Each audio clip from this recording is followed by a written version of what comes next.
वली बाप ते वली बेटे माशाअल्लाह आज सानू एमएनए नजर आ रहे हैं माशाअल्लाह माशाअल्लाह माशाअल्लाह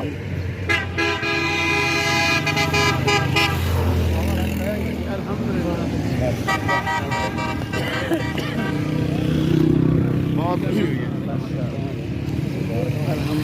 मौलाना अब्दुल कलाम साहब भी अब्दुल कादर दास साहब के साहबजादे चुनिया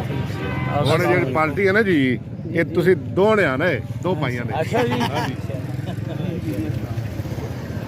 ਤੇ ਇਹਨਾਂ ਕੱਲਿਆਂ ਦੀ ਕਿ ਸਾਡੀ ਵੀ ਨਾਲ ਸਾਰਿਆਂ ਦੀ ਜਿਹਨੂੰ ਜਿਹਨੂੰ ਖਾਣ ਨਾਲ ਪਿਆਰ ਹੈ ਹਾਏ ਹਾਏ ਖੁਸ਼ ਨੇ ਹੁਣ ਮਾਸ਼ਾਅੱਲਾ